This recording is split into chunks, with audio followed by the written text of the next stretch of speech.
हा सत्संग संत रामपालजी महाराजांचा असून मराठी भाषिक भक्त समाजास सहज समजावे म्हणून हिंदी भाषेतून मराठी भाषेत रूपांतरित करण्यात आलेले आहे.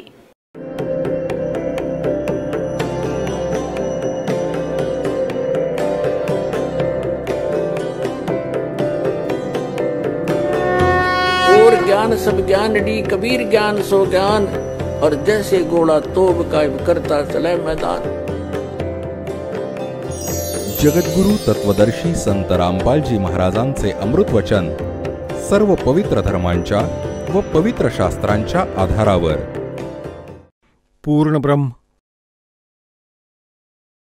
परमक्षर ब्रह्म, सर्व सृष्टी रचनहार कबीर देवजी हे आम्हा सर्व आत्म्यांचे जनक आहेत. हे आम्हा सर्वांचे उत्पत्ती करता आहेत. त्याच परमेश्वराच्या असीम कृपेने आपण ह्या सत्संगामध्ये उपस्थित आहात. पुण्यात्म्यांनो, परमात्मा कबीर देवजी स्वतः सतलोकातून येतात, जिथे आम्हा सर्वांचं उद्गम स्थळ आहे, जिथे आम्हा सर्वांना उत्पन्न करण्यात आलं होतं, जिथं आम्ही राहत असायचो, तो सतलोक आहे. सतलोकचा अर्थ आहे शाश्वत स्थान. शाश्वत म्हणजे जे कायमचं राहतं, कधीच नष्ट होत नाही. आम्ही तिथं राहत होतो सतलोकामध्ये. आमचा जन्म आणि मृत्यू नव्हता होत. वृद्धावस्था नव्हती. ते अनामे लोक आहे. अनामेचा अर्थ आहे ज्यामध्ये कुठला रोग नाही. एक अनामी लोक आहे, तो वेगळा आहे. अनामेचा अर्थ आहे ज्यामध्ये कुठला रोग नाही. आम्ही त्या लोकमध्ये राहत होतो आणि आम्ही आमच्या चुकांमुळे, आमच्या नासमंजसपणामुळे आम्ही तिथे एक भयंकर चूक केली, ज्या कारणामुळे आम्ही सगळे इथं ह्या काळाच्या जाळ्यात फसलो. हा काळाचा लोक आहे जो श्रीमद भगवद्गीता अध्याय नंबर 11 श्लोक 32 मध्ये स्वतः म्हणतोय की मी काळ आहे अर्जुन, तुम्हा सर्वांना खाण्यासाठी आलोय, तुमच्या सर्वांचा नाश करणार. अर्जुन श्रीकृष्णाला खूप चांगला जाणून होता. श्रीकृष्ण अर्जुनाचा मेहुणा होता, कारण श्रीकृष्णाची बहीण सुभद्राने अर्जुनाशी विवाह केला होता. आणि एवढं होऊन सुद्धा त्यावेळी जेव्हा तो काळ प्रकट झाला, काळ आला, काळ प्रकट झाला, श्रीकृष्णजीच्या शरीरात प्रवेश करून आणि परत त्या शरीरातून बाहेर येऊन त्याने आपलं विराट रूप दाखवलं, श्रीकृष्णाचं शरीर धूसर करून टाकलं.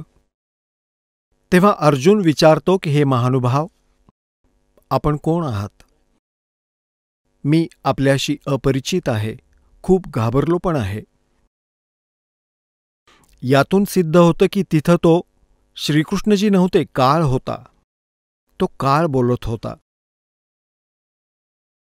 श्रीमद भगवद्गीतेचं ज्ञान ह्या काळानं दिलेलं आहे श्रीकृष्णजींच्या शरीरात प्रवेश करून. तर तो स्वतःच सांगतोय की मी काळ आहे. आणि आता परवर्त झालोय. जर श्रीकृष्णजी गीतेचं ज्ञान देत असते तर त्यांनी हा शब्दप्रयोग केला नसता आणि नाही अर्जुनाला हे विचारण्याची आवश्यकता पडली असती की तुम्ही कोण आहात. हा तोच काळ आहे जो प्रत्येक कार्य, प्रत्येक कर्म हा फसवून करत असतो. प्रत्येकाला मिसगाईड ठेवतो, कोणालाही सत्याशी परिचित होऊ देत नाही. आणि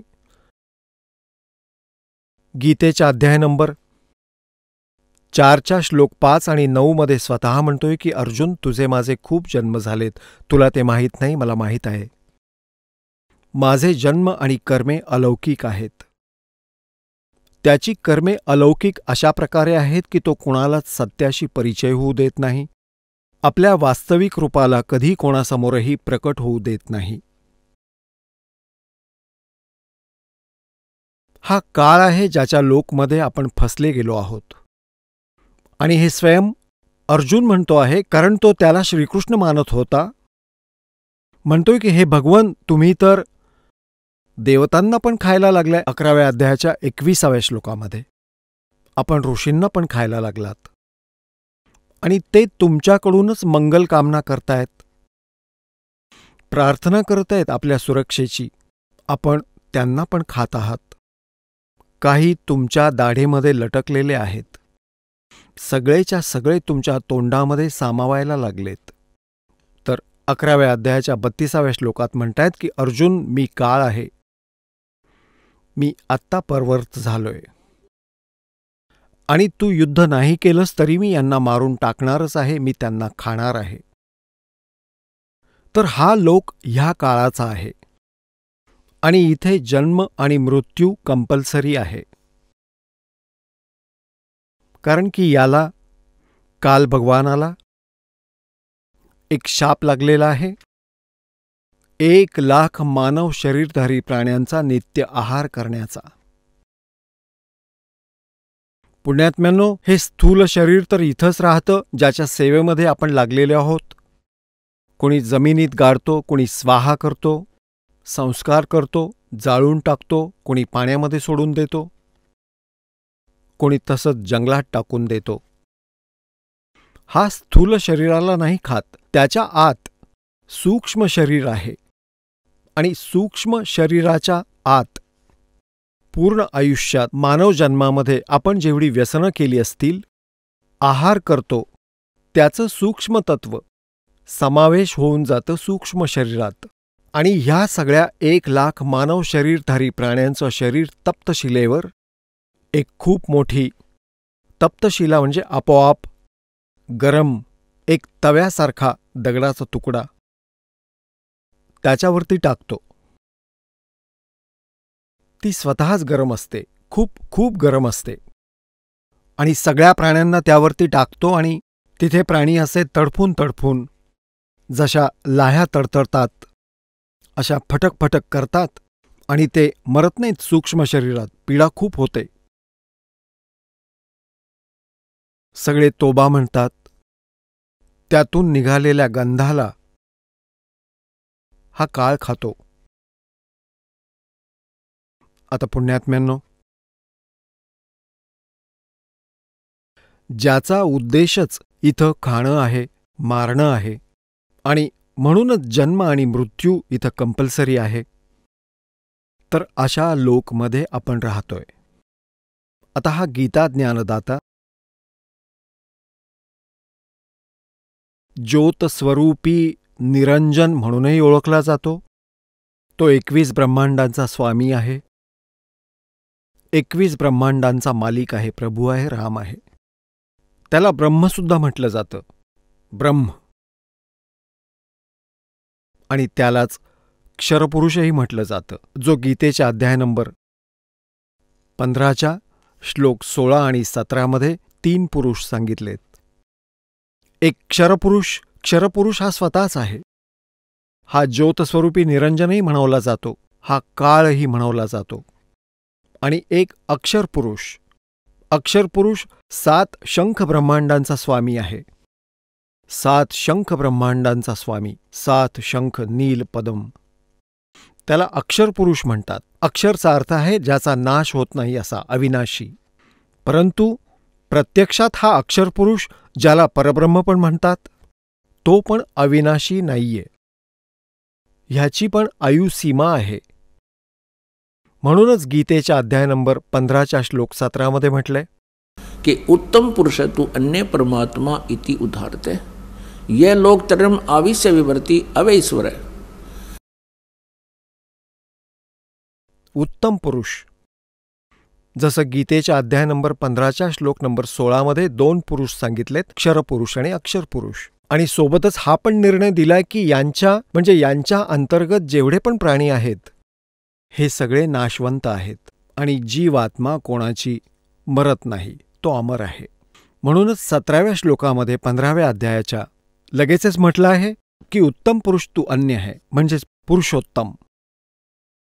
पुरुष उत्तम, उत्तम पुरुष, उत्तम म्हणजे श्रेष्ठ, पुरुष म्हणजे प्रभू, म्हणजे चांगला भगवान. याचा अर्थ असा की दोघं चांगले नाहीयेत, क्षरपुरुष पण आणि अक्षरपुरुष पण. म्हणूनच उत्तम पुरुष अन्य सांगितलं आहे आणि त्यालाच परमात्मा म्हटलं जातं.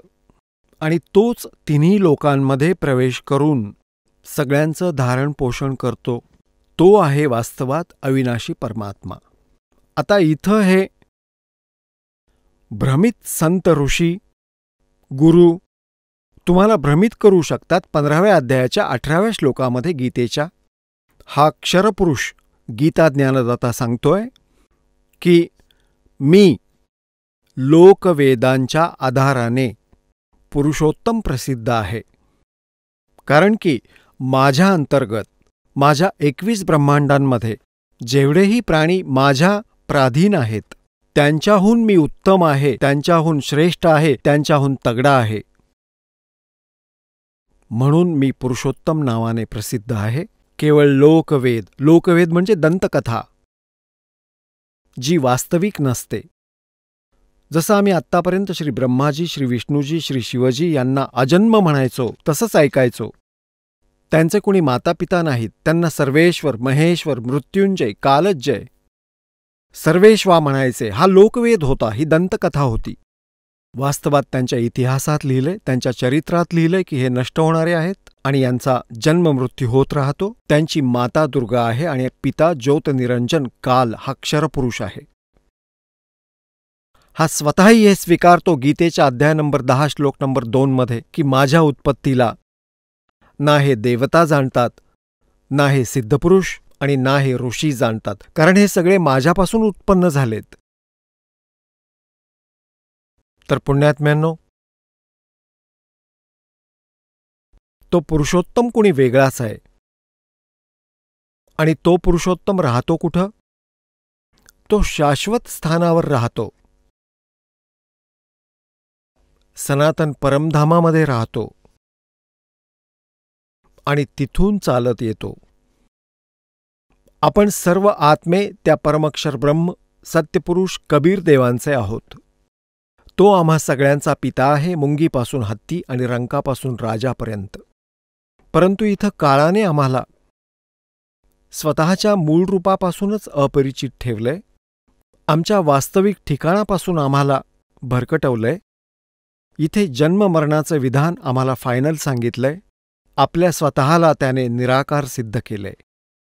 कारण ऋषी महर्षींनी परमात्म्याला मिळवण्याचा प्रयत्न केला, कारण की आत्मा परमात्म्यापासून वेगळं झाल्यापासून त्याच दिवसापासून त्याच्या शोधात लागले. कारण की आत्म्याला परमात्म्याच्या अभावातून खूप मोठा धक्का लागला.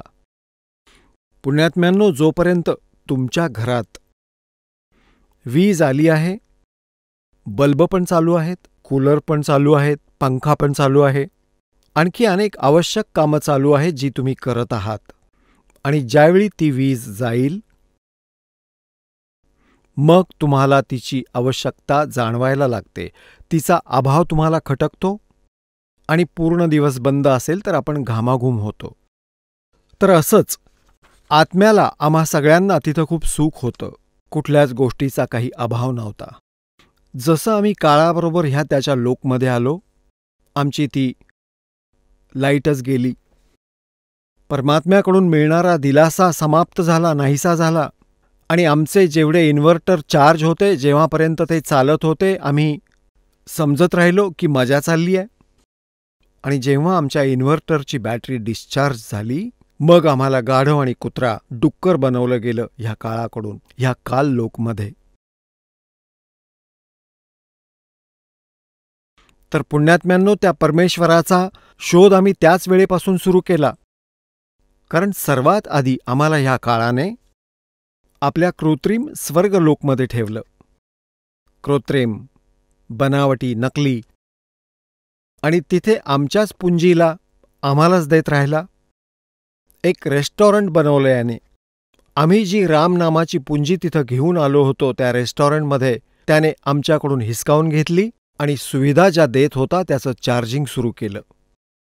त्याचे चार्ज आमच्याकडून घ्यायला सुरुवात केली. आम्ही कंगाल झालो. मग पृथ्वीवर फेकून दिलं. कुत्रा आणि गाढव डुक्कर बनवलं गेलं आणि मनुष्य जीवन, एक मानव जीवन त्याला आम्हाला द्यावंच लागतं, कारण त्याला परमात्म्याने एक शाप दिला आहे.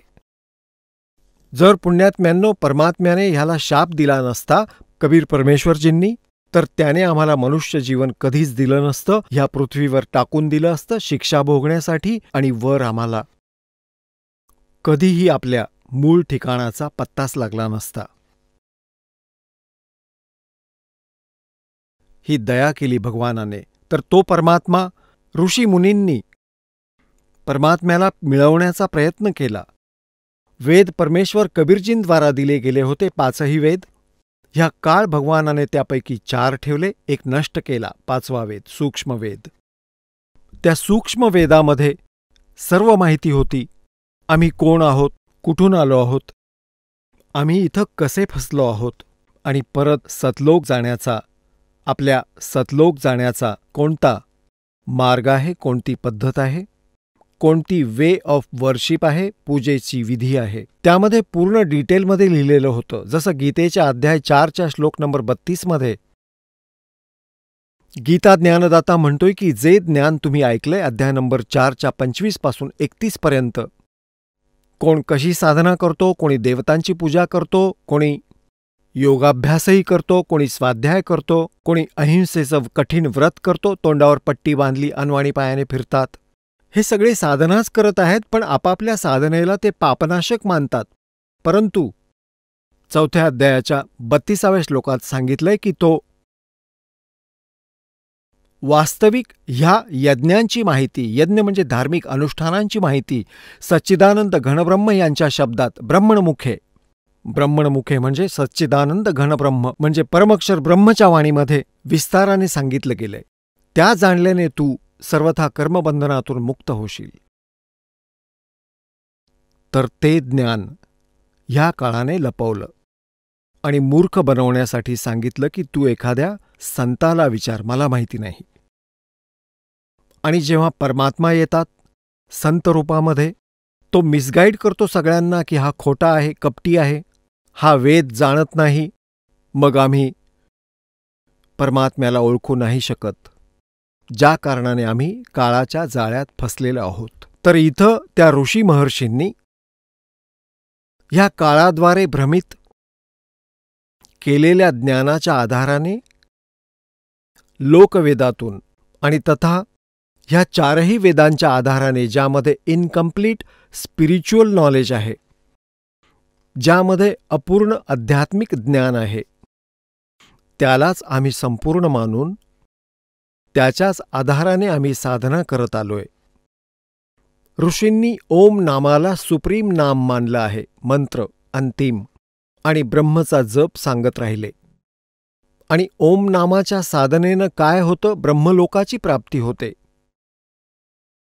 गीतेच्या अध्याय नंबर 8च्या श्लोक नंबर 16मध्ये सांगितलंय की ब्रह्मलोकपर्यंत सुद्धा सर्व लोक पुनरावर्तीमध्ये आहेत.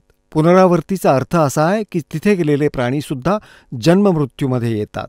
ते शाश्वत स्थान नाहीये, ते सनातन परमधाम नाहीये, ते पण विनाशात येतं.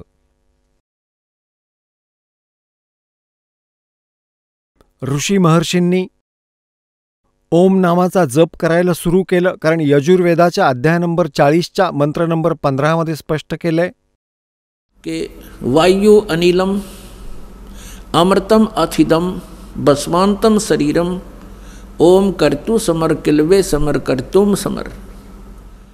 आता या ऋषी महर्षींनी इथून ओम नाम तर सिलेक्ट केलं की परमात्म्याचा केवळ एक ओम मंत्र आहे. त्याचं काम करता करता विशेष तळमळीने मनुष्य जन्माचं प्रथम कर्तव्य मानून ओम नावाचा जप करा आणि आपलं मूळ कर्तव्य जाणून करा, तळमळीने करा. ज्यामुळे काय होईल की जेव्हा शरीर सोडून जाईल, जेव्हा तुझा अंत होईल, भस्मांतम शरीरम, शरीर भस्म होईल, तुझ्या शरीराचा अंत होईल, देहांत होईल, त्यावेळी तू त्याच्यापासून त्या अमरत्वाला प्राप्त करशील जे ओम नामाच्या जपाने तुला प्राप्त होऊ शकेल. ते किती होऊ शकेल ते त्याची भक्ती आणि साधनेवर डिपेंड करतं. तर त्याच्या आधाराने तो कदाचित कल्पयुगापर्यंत पण राहील. असंही होऊ शकतं की तो एका महाकल्पापर्यंत राहील. महाकल्प म्हणजे ब्रह्मदेवाचं एक आयुष्य. ब्रह्माजींच्या मृत्यूला महाकल्प म्हणतात. आणि 1000चा जो त्यांचा दिवस आहे, 1000ची रात्री याला कल्प म्हणतात. 1000 चतुर्युगाचा जो आणि तेवढेच दिवस आणि तेवढ्याच रात्री, तर याला एक कल्प म्हणतात. आणि ब्रह्माजींच्या आयुष्याला एक महाकल्प म्हणतात. तर तिथं ज्यांनी ज्यांनी साधना केली आहे ओम नामाच्या जपाचे, ज्याने जितके अधिक मंत्र केलेत, कुणी कमी केलेत, तर त्याच्या आधाराने कोण किती वर्ष राहून पुन्हा पुनर्जन्मांमध्ये अवश्य येतात. तर ऋषी महर्षींनी यजुर्वेदाच्या 40व्या अध्यायाच्या मंत्र 15मध्ये हे तर घेतलं की ओम नाम आहे. पण काय त्यांचे डोळे बंद झाले होते? 40व्या अध्यायामध्येच यजुर्वेद अध्याय नंबर 40च्याच मंत्र नंबर 10 आणि 13मध्ये स्पष्ट इन्स्ट्रक्शन्स दिल्या आहेत वेदज्ञानदात्याने. तर कोणी परमात्म्याला संभवत म्हणजे जन्म उत्पन्न होणारा म्हटलंय, जसं श्रीराम, श्रीकृष्ण आणि श्री परशुराम आदींच्या रूपामध्ये.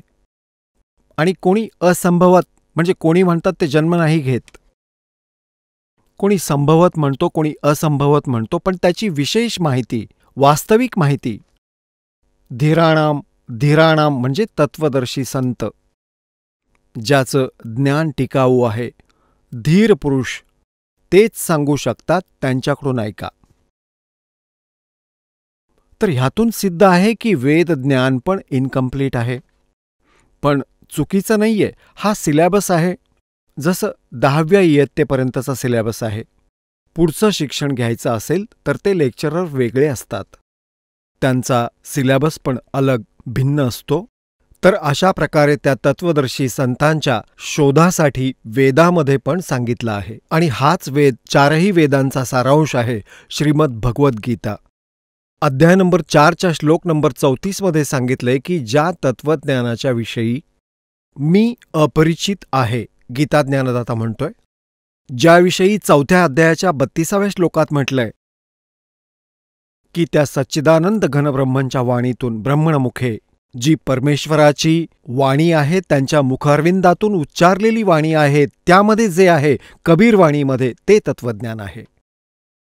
त्या ज्ञानाला तू 4थ्या अध्यायाच्या 34व्या श्लोकात म्हटलं आहे, तत्वदर्शी संतांच्या जवळ जाऊन समज, त्यांना दंडवत प्रणाम करून, कपट सोडून, सरळतापूर्वक प्रसन्न केल्यामुळे ते तत्वदर्शी संत तुला परमात्म तत्वाचं ज्ञान देतील. ते परमात्म तत्व गीता ज्ञानदातापेक्षा वेगळं आहे, ज्याच्याशी ते स्वतःच अपरिचित आहेत. तर पुण्यात्म्यांनो,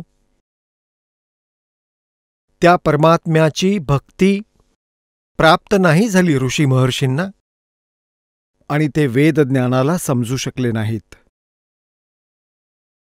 आणि ज्या कारणाने ते जन्म आणि मृत्यूच्या दीर्घ रोगामध्ये अडकून पडले, फसले, त्याने ग्रस्त राहिले. आणि इतरांना पण त्यांनी ह्याच फासामध्ये अडकवलं.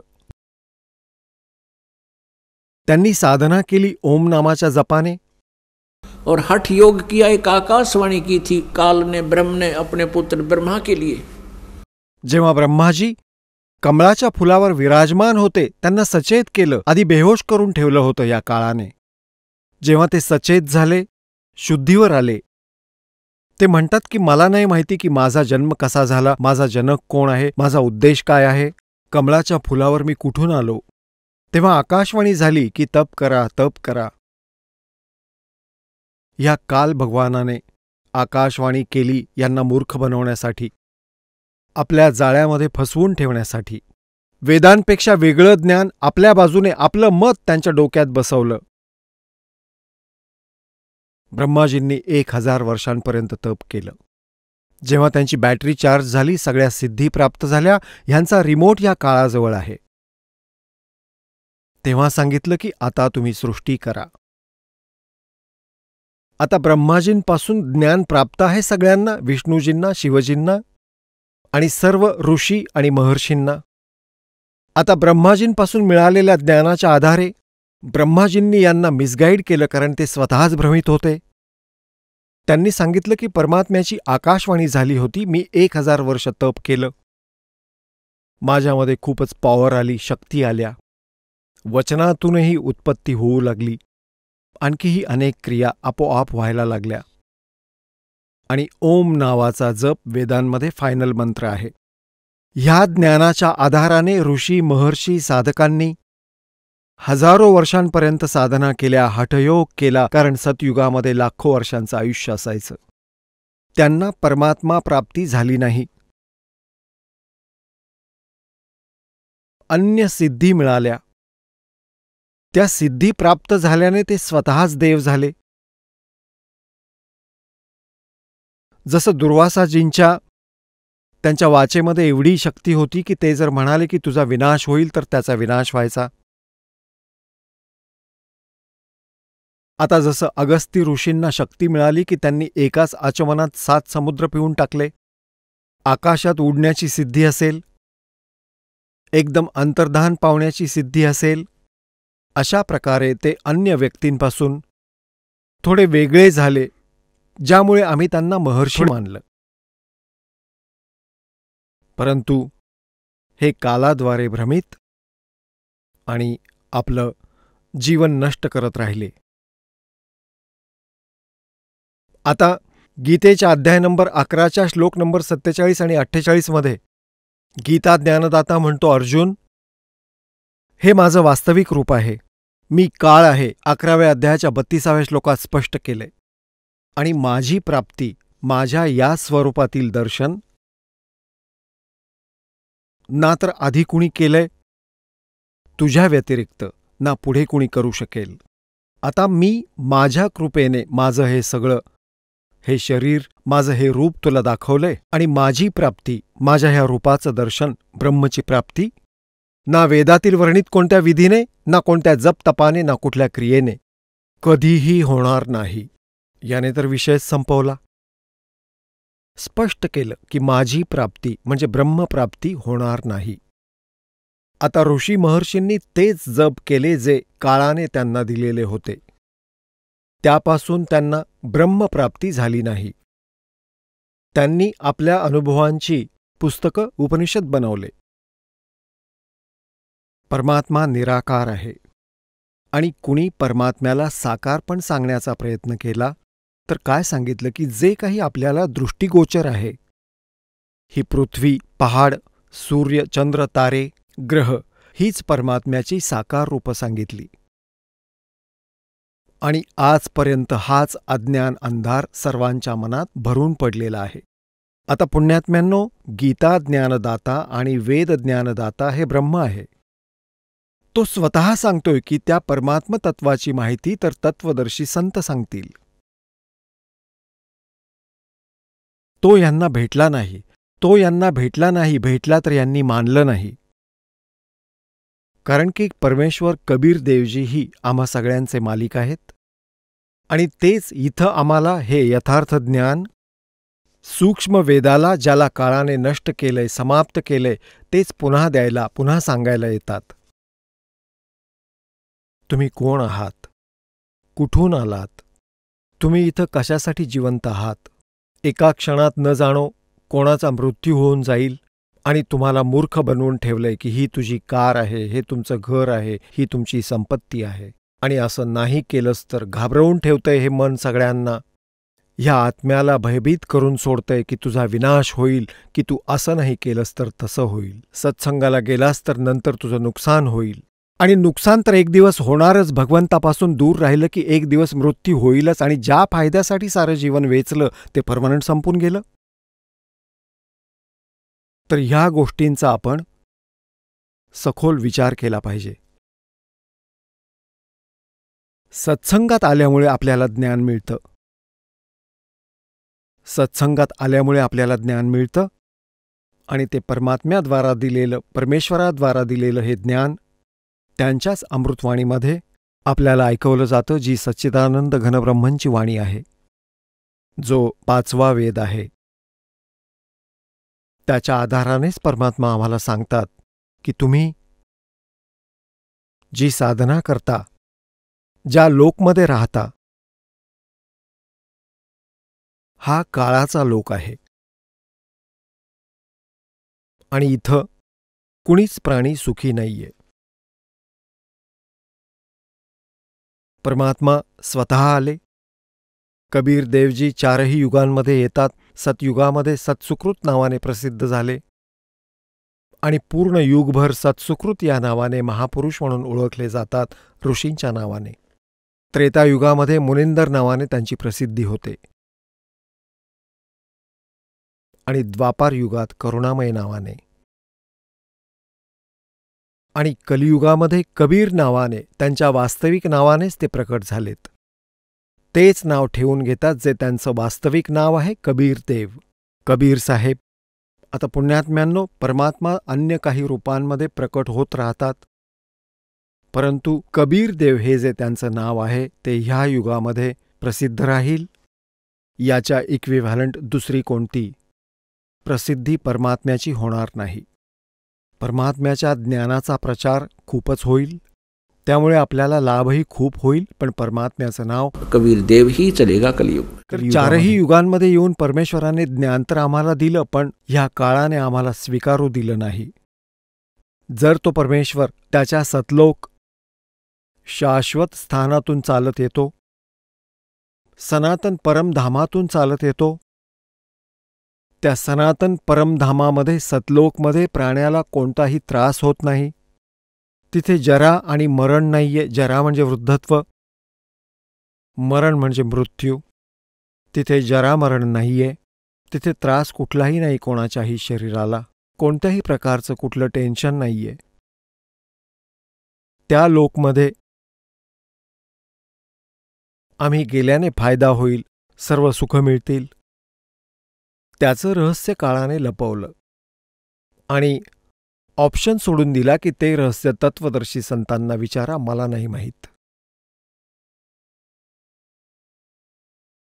आता परमात्मा सतलोकातून चालत वेगाने इथं येतात आणि आपल्या प्रिय आत्म्यांना आपल्याविषयी पूर्ण माहिती देतात.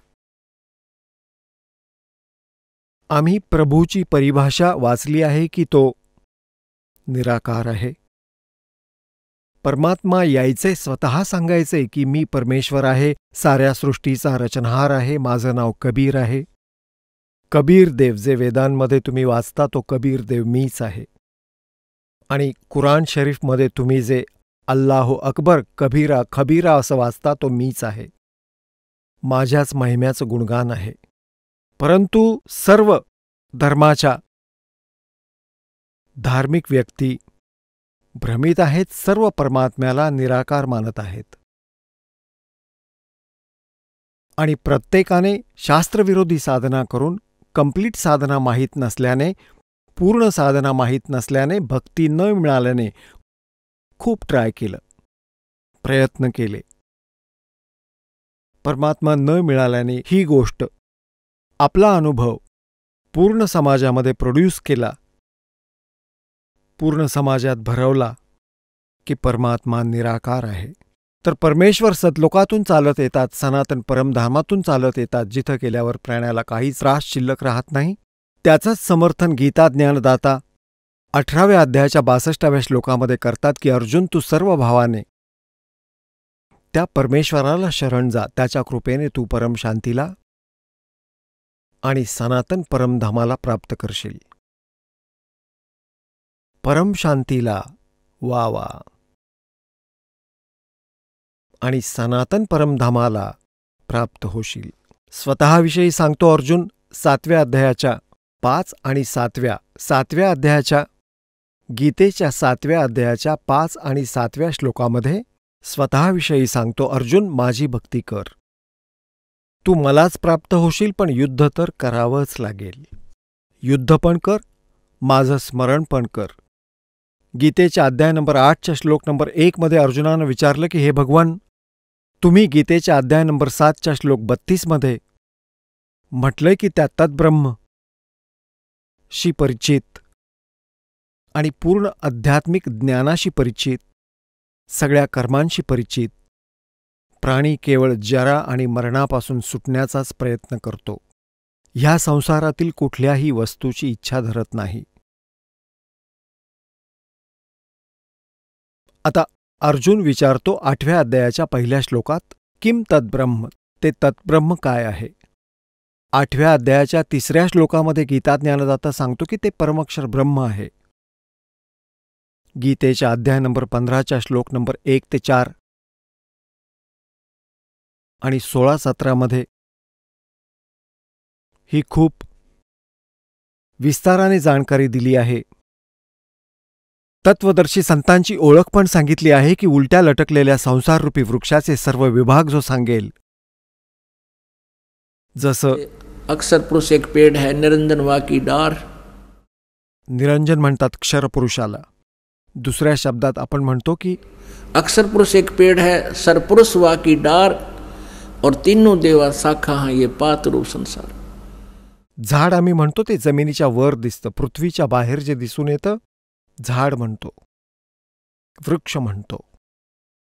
आणि जमिनीत जे लुप्त आहे, परोक्ष आहे, ते जड आहे, ते मूळ आहे, ते परमक्षर ब्रह्म आहे जे परोक्ष आहे. यजुर्वेदाच्या अध्याय नंबर 40च्या श्लोक नंबर 17 हा गीता ज्ञानदाता स्वतःची माहिती देतो की मी तर वर खम ब्रह्म, अहम खम ब्रह्म ओम, माझं ओम नाव आहे. आणि खम म्हणजे वरती, स्वर्गात म्हणजे अंतरिक्षात, स्वर्गात, महास्वर्गात म्हणजे ब्रह्मलोकामध्ये मी राहतो. आणि तो परमात्मा, पूर्ण परमात्मा तर गुप्त आहे, परोक्ष आहे. तर इथं गीतेच्या अध्याय नंबर 15च्या श्लोक नंबर 1 लिहिलंय की वर मुळं असलेला, खाली तिन्ही लोकांच्या फांद्या असलेला हा उलटा लटकणारा संसाररूपी वृक्ष आहे. आणि जो संत ह्याचे सगळे विभाग सांगेल, पानांसहित, मुळांपासून पानांपर्यंत, की कोणता देव खोड आहे, फॉर एक्झाम्पल आहे, आणि मुळं कोणता देव आहे या संसाररूपी वृक्षाची. मुळं म्हणजे ज्यामुळे सगळ्या क्रिया होतात, ज्यामुळे सगळ्यांची उत्पत्ती झाली असेल, जो सगळ्यांचा जनक, सगळ्यांचं धारणपोषण करणारा, सगळ्यांचा पिता आहे, तो मूळरूपी परमात्मा आहे, तो परमक्षर ब्रह्म आहे. आणि खोड जे आहे ते अक्षर ब्रह्म आहे. आणि त्यापासून निघालेली मोठी फांदी समजा हे क्षरब्रह्म आहे. त्या क्षरब्रह्मच्या म्हणजे फांदीच्या 3 शाखा आहेत, रजगुण ब्रह्मा, सद्गुण विष्णू आणि तमगुण शिवजी रूपी शाखा, आणि आम्ही पर्णरूपी संसार. तर परमात्म्याने येऊन सांगितलं होतं सच्चिदानंद घनब्रह्मच्या वाणीमध्ये, त्या तत्वज्ञानामध्ये सांगितलं होतं, पुरुष एक पेड़ है, निरंजन वा की डार, और तीनों देवा शाखा हैं ये पात रूप संसार. गीता ज्ञानदाता सांगतोय की जेव्हा तुला तत्वदर्शी संत प्राप्त होईल त्याच्यानंतर 15व्या अध्यायाच्या 4थ्या श्लोकामध्ये सांगितलंय, त्यानंतर परमेश्वराच्या त्या परमपदाचा शोध सुरू केला पाहिजे जिथं गेल्यावर साधक पुन्हा कधी संसारात येत नाही. अर्थात ते पूर्ण मोक्ष प्राप्त करतात, त्यांची सर्व संकटं मिटतात. आणि पुढं सांगतात की ज्या परमेश्वराने, आपल्याहून अन्य परमेश्वराबद्दल सांगतात की ज्या परमेश्वरामुळे संसाररूपी वृक्षाची प्रवृत्ती विस्तार प्राप्त झाला, अर्थात ज्याने सर्व ब्रह्मांडांची रचना, सर्व आत्म्यांची रचना केली आहे, तर त्याचीच भक्ती कर, नथिंग एल्स. गीता ज्ञानदाता सांगतोय की त्याचीच भक्ती कर, मीही त्यालाच शरण आहे, आणि दुसऱ्या सर्वांची पूजा त्याग करतो. 15व्या अध्यायाच्या 16 आणि 17 3 प्रभू, क्षरपुरुष, अक्षरपुरुष, परमक्षरपुरुष, क्षरब्रह्म, अक्षरब्रह्म, परमक्षर ब्रह्म या तिन्हींची जाणकारी विस्ताराने दिली आहे. आता पुण्यात्म्यांनो, गीतेच्या अध्याय नंबर 7च्या श्लोक नंबर 5 आणि 7 गीता ज्ञानदाता म्हणतो, माझी भक्ती कर, मी प्राप्त होईल, पण शांती कधीच नाही. युद्ध पण करावं लागेल, युद्ध पण कर, माझं स्मरण पण कर. आणि जर गीतेच्या अध्याय नंबर 18च्या श्लोक नंबर 62 सांगितलंय की तुला परमशांती पाहिजे, सनातन परमधाम पाहिजे, तर त्या परमेश्वराला शरण जा. कोणाला? परमक्षर ब्रह्मला शरण जा. आपली साधना सांगतोय 8व्या अध्यायाच्या 13व्या श्लोकामध्ये गीतेच्या की ओम इति एकाक्षरम ब्रह्म व्यवहारन माम अनुसमरण ये प्रयाति तदं देहम स याति परमाम गतिम. माम ब्रह्म, मज ब्रह्मचा केवळ एक ओम मंत्र आहे, नथिंग एल्स. आणि त्याचं स्मरण कर शेवटच्या श्वासापर्यंत. ह्यामुळे ओम नामामुळे मिळणारी परमगती म्हणजे ब्रह्मलोक प्राप्ती होईल. पण ब्रह्मलोकमध्ये गेलेले प्राणी पण पुन्हा जन्ममृत्यूच्या फेऱ्यामध्ये येतात, पूर्ण मोक्ष नाही. गीतेच्या अध्याय नंबर 8च्या श्लोक नंबर 16 इथे अनुवादकर्त्यांनी थोडीशी गडबड करून ठेवली आहे. त्यांनी अनुवाद हा केला की ब्रह्मलोकपर्यंत, हे तर बरोबर केलंय त्यांनी, गेलेले प्राणी पण पुनर्वर्ती आहेत. अनुवाद तिथं त्यांनी चुकीचा केलाय की मला प्राप्त प्राण्याचा पुन्हा पुनर्जन्म होत नाही. नाही, त्याचा अर्थ असा होतो की ज्यांना हे माहीत नाही की ब्रह्मलोकपर्यंत सुद्धा सगळे पुनरावर्तीमध्ये आहेत, ते मला प्राप्त करून सुद्धा पुनर्जन्मात प्राप्त होतात. न विद्यते विद्यकार, जाणणं होतो, जाणणं सुद्धा होतो. एका अक्षराचा केवळ एकच अर्थ नाही होत. त्यांनी विद्य म्हणजे नाही होत, विद्य म्हणजे होणं असं लिहिलं. विद्य म्हणजे जाणणं पण होतो. तर हे ते जाणत नाहीत की माझ्या प्राण्याचा पण पुनर्जन्म होतो, तर ते ब्रह्मलोकपर्यंत जातात. तिथं जाऊनही पुन्हा पुनरावर्तीमध्येच येतात. म्हणूनच त्याने म्हटले की माझे आणि तुझे खूप जन्म झाले. 4थ्या अध्यायाच्या 5व्या आणि 9व्या श्लोकात, 2ऱ्या अध्यायाच्या 12व्या श्लोकात गीतेच्या स्पष्ट केले त्याने.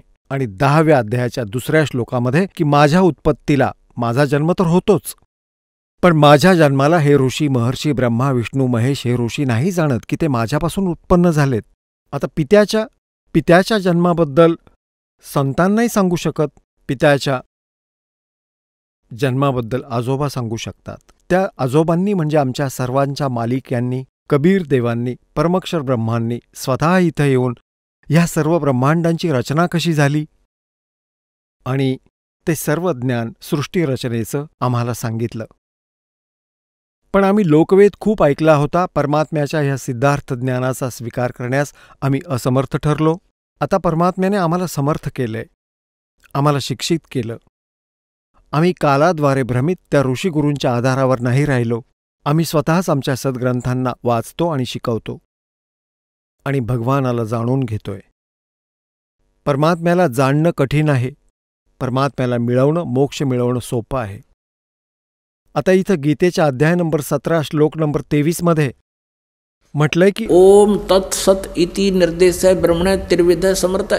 ब्रह्मणे म्हणजे सच्चिदानंद घन ब्रह्मचा, त्याच्या स्मरण्याचा, त्याला प्राप्त करण्याचा 3 मंत्रांचा जप आहे ओम तत्सत.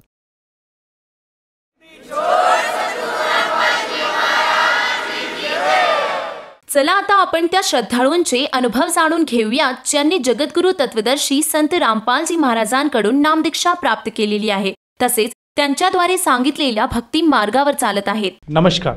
नमस्ते सर. आपलं नाव? मी राधा यादव. आपण कुठून आलात? मी सातारा जिल्हा, फलटण. आपला व्यवसाय काय आहे? परमेश्वरांच्या दयेने माझं जेंट्सवेअर कपड्याचं दुकान आहे.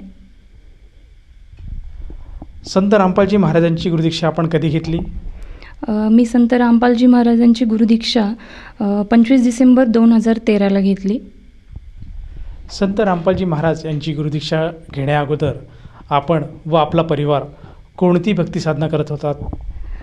जे पण हिंदू संस्कृतीमध्ये आहे त्याप्रमाणे मी गणेश भक्त होती आणि गुरुदेव दत्तांची भक्ती करत होती. तसेच मी एक 2-3 गुरु पण केले होते, रविशंकर आणि नरेंद्र महाराज जे रत्नागिरीमध्ये आहेत. रविशंकरांचे तर काही दर्शन झाले नाही, पण मी नरेंद्र महाराजांना रत्नागिरीमध्ये जाऊन भेटले होते. असे मी 2 गुरु केले होते आधी संत रामपालजी महाराजांच्या चरणी येण्या अगोदर. हे जे 2 गुरु आपण केले होतात तर त्यांनी कुठली भक्ती साधना आपल्याला सांगितली? त्यांनी फक्त ओम मंत्र दिला होता की जे रविशंकरांनी ओम मंत्र दिला होता, जो रुद्राक्ष मणी दिला होता त्याची फक्त पूजा करायची आणि ओम हा मंत्र दिला होता, बस एवढीच भक्ती होती. आणखीन काही भक्ती साधना करत होतात का? हा, करत होते. असंच जे हिंदू समाजात असते, संस्कृतीमध्ये असते, असेच खूप रूढी परंपराप्रमाणे भक्ती करणे, उपवास पकडणे, तीर्थक्षेत्रावर जाणे, यात्रा वगैरे करणे, बळी चढवणे, अशामध्ये सामील होते संत रामपालजी महाराजांची दीक्षा घेण्या अगोदर मी.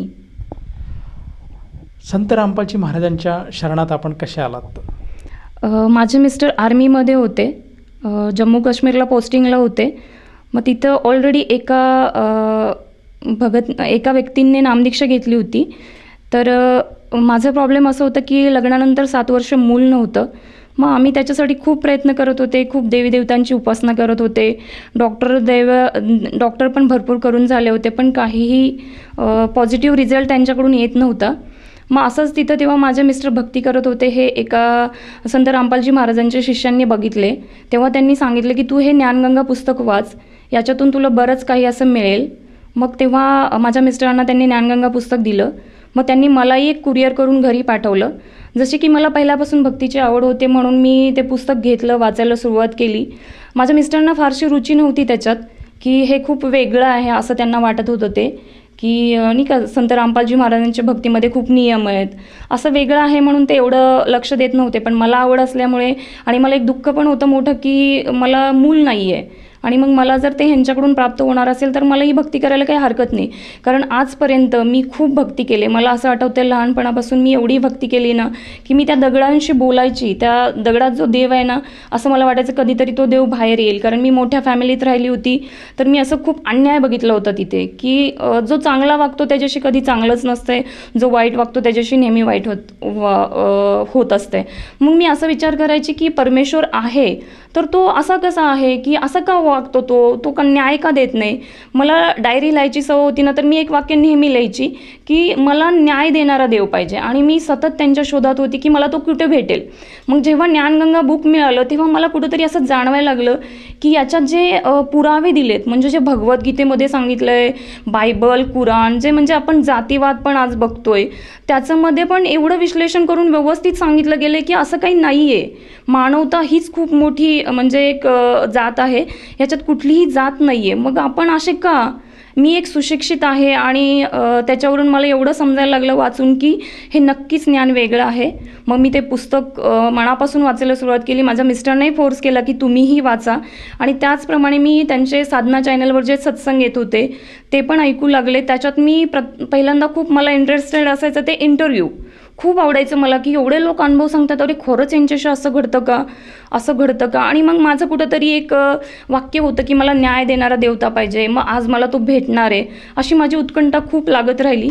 अशाप्रमाणे मी पुस्तक वाचून संत रामपालजी महाराजांची नामदीक्षा घ्यायला 25 डिसेंबर 2013 बरवाला आश्रममध्ये जाऊन मी त्यांची नामदीक्षा घेतली. संत रामपालजी महाराज यांची नामदीक्षा घेतल्यानंतर आपल्याला व आपल्या परिवाराला काय लाभ प्राप्त झाले? पहिला लाभ तर मी असा सांगेल की जो परमेश्वर आहे आणि खरंच या पृथ्वीवर परमेश्वर आहे, तो परमेश्वर प्राप्त झाला किंवा त्यांची एक सद्भक्ती मिळाली, हा खूप मोठा लाभ आहे. ज्याच्यासाठी आज सर्व समाज तडफडत आहे की बाबा एवढी मोठी पृथ्वी आहे आणि इथं जर हे सगळं होत आहे तर याला बनवणारा कोणीतरी आहे आणि तो कोण आहे, कसा प्राप्त होईल हे मिळणं अत्यंत आवश्यक गोष्ट आहे, जी मला पहिल्यांदा मिळाली. दुसरी गोष्ट म्हणजे माझं लग्न होऊन 7 वर्ष झालं होतं. जसं की मी सांगितलं मला लहानपणापासून आवड होती, खूप मी देवांची भक्ती केली, उपवास केले, तपवास केले, पण कुठूनही मला असं फळ नाही मिळालं किंवा डॉक्टरांच्याकडून काही आशेचा किरण नाही मिळाला की मला मूल होईल. पण जेव्हा मी संत रामपालजी महाराजांची दीक्षा घ्यायचं ठरवलं तेव्हा मी जॉब करत होते. तर मला तो जॉब सोडावा लागला कारण मला हरियाणाला यायचं होतं आणि मला सुट्टी मिळत नव्हती. मग मला असा प्रॉब्लेम होता की मी जर जॉब सोडून हरियाणाला येत असेल आणि वापसच्या 8 दिवसांमध्ये येऊन जर मला परत जॉब नसेल तर मी काय करणार. म्हणून मी संत रामपालजी महाराजांना, ज्यांचं की जेवढं ज्ञान कळालं, जेवढं इंटरव्ह्यूमध्ये ऐकलं, त्याच्यावर मी ठाम झाले की खरंच परमेश्वर आहे आणि तो मनुष्य रूपामध्ये संत रामपालजी महाराजांच्या रूपामध्ये तो बरवालामध्ये येऊन बसलेले आहेत किंवा तिथं ते सद्भक्ती देत आहेत. तर मी असं पुस्तक ओपन केलं ज्ञानगंगा आणि फर्स्ट पेजवर जो फोटो आहे कबीर साहेबांचा आणि संत रामपालजी महाराजांचा, तर मी एक असं नाही का आपण आपल्या परमपित्याला किंवा वडिलांना असं हट्ट करतो की नाही मला ही गोष्ट पाहिजे, तसं मी हट्टाने असं गुरुजींना बोलले, संत रामपालजी महाराजांना बोलले की खरंच जर तुम्ही या पृथ्वी तलावर आला आहात तर मी आज तुमच्या भरोशावर माझं जॉब सोडत आहे आणि मी हरियाणाला येत आहे नामदीक्षा घ्यायला. एकतर मला तुम्ही माझे मिस्टर घरी पाठवा, नाहीतर मला येताना मूल द्या. असं मी संत रामपालजी महाराजांना नामदीक्षा घेण्याआधीच चॅलेंज केलं होतं. आणि असं बोलून मी नोकरी सोडून बरवाला आश्रमला जेव्हा आले नामदीक्षा घ्यायला, तेव्हा जेव्हा नामदीक्षा घेऊन झाली तेव्हा परमात्मांना म्हणजे नामदीक्षा घेऊन झाली, आता दर्शनाची वेळ होती, पण असं सांगण्यात आलं की दर्शनाची वेळ संपलेली आहे आणि आता आपल्याला उद्या सकाळीच दर्शन भेटणार. पण जी माझ्यामध्ये जी तडप होती की नाही मला परमेश्वर बघायचा आहे, मी आत्तापर्यंत दगडांशी बोलत होती, मूर्तींशी बोलत होती की मला देव पाहिजे आणि तो दिसत का नाही, देव आहे तर तो दिसत का नाही, म्हणून एवढी उत्कंठा होती, एवढी आत्म्याची तडप होती की मला तो भेटायलाच पाहिजे, मला त्यांना बघायचंच आहे.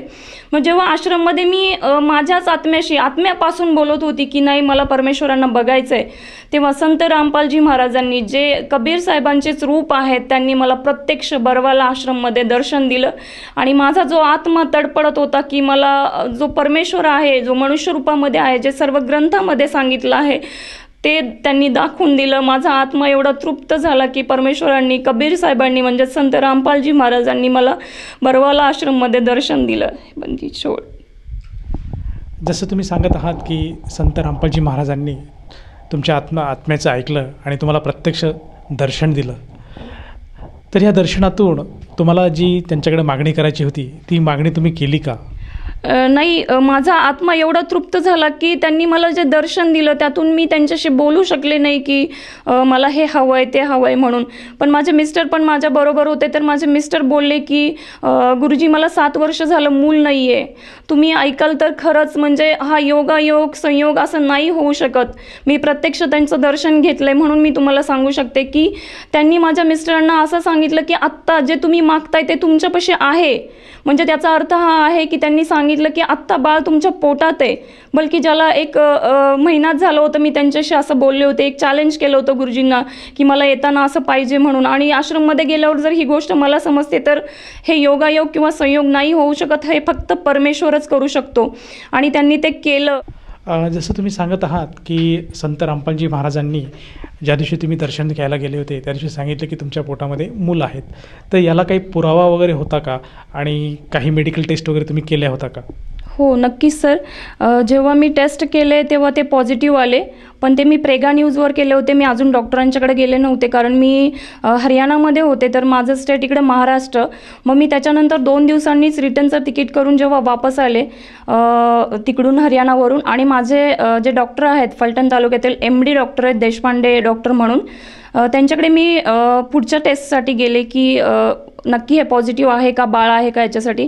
जेव्हा मी हॉस्पिटलमध्ये गेले तेव्हा माझ्या जेव्हा टेस्ट झाल्या तेव्हा माझे ब्लडिंग खूप होत होतं की ज्यातून असं समजलं जाते की मी आत्ताच 1 मंथ झालं प्रेग्नेंट राहिले आणि जर माझं ब्लडिंग होत असेल तर डॉक्टरांनी 90% सांगितलं की आम्ही गर्भाचं तर काही शाश्वती देऊ शकत नाही, पण पेशंटला एवढ्या दिवसातून मूल राहिलं आहे तर तुम्ही आजच्या दिवस त्यांना ॲडमिट करून घ्या, आपण सकाळ बघूया, शेवटी परमेश्वरच आता बघून घेईल, असं डॉक्टरांनी निर्णय दिला होता.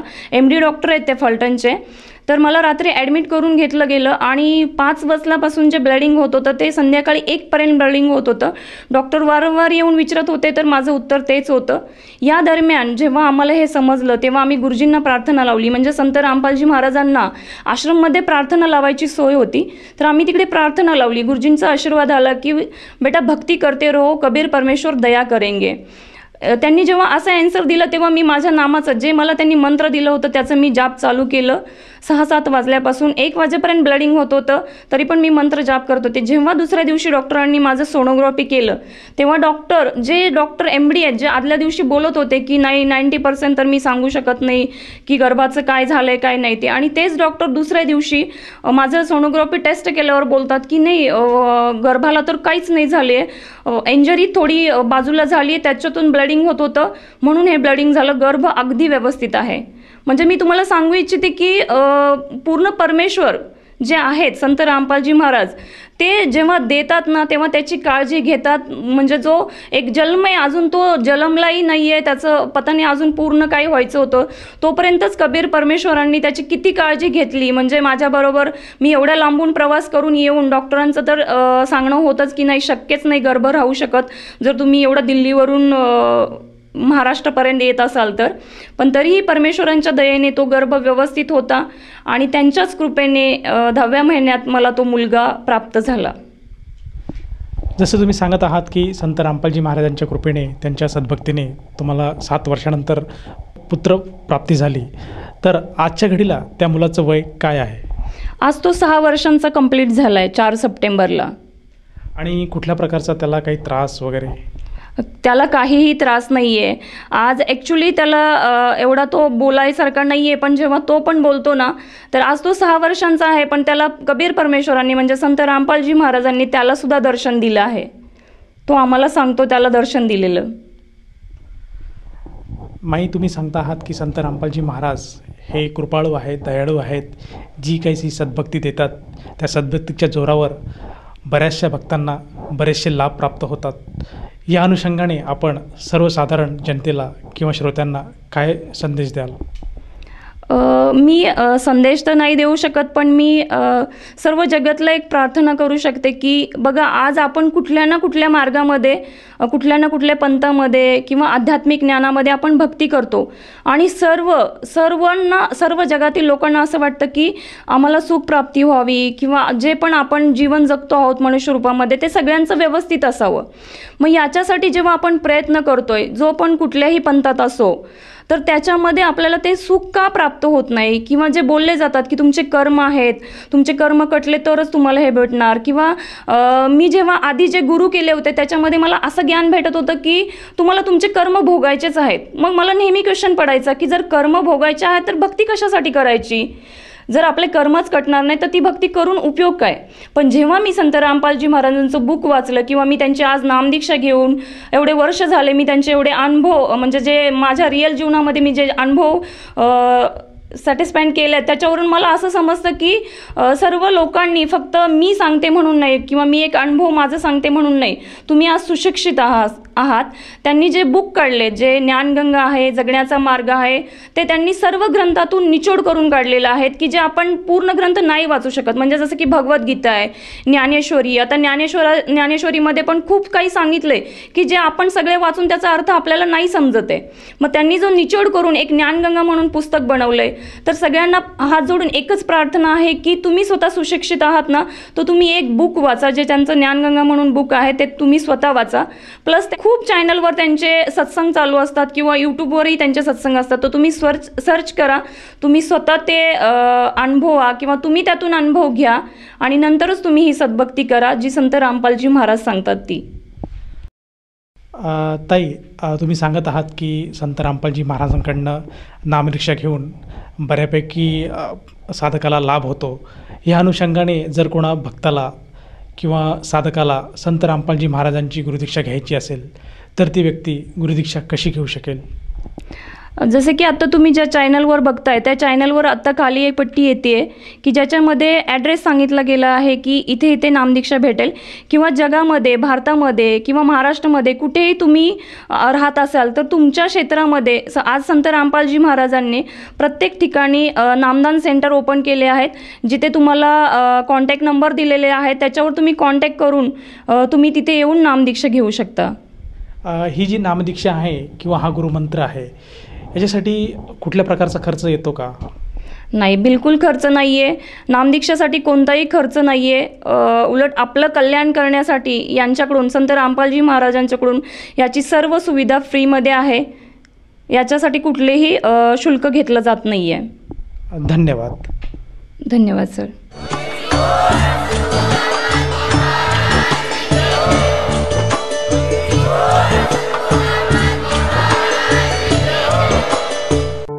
आपण ऐकत होता जगद्गुरु तत्वदर्शी संत रामपालजी महाराजांचे मंगल प्रवचन. निशुल्क नामदीक्षा प्राप्त करण्यासाठी आणि अधिक माहितीसाठी संपर्क करा 7030303951 7030303952. आमची वेबसाईट आहे www.jagadgururampalji.org. सर्व पवित्र धर्मांच्या पवित्र शास्त्रांवर आधारित प्रमाणित अनमोल पुस्तक ज्ञानगंगा किंवा जगण्याचा मार्ग यापैकी कोणतेही एक पुस्तक निशुल्क मागविण्यासाठी आम्हाला आपले पूर्ण नाव, पूर्ण पत्ता, पिनकोड सहित आणि फोन नंबर लिहून 7030303951 7030303952 या नंबरावर SMS करू शकता किंवा आम्हाला 7030303950 या नंबरावर WhatsApp देखील करू शकता.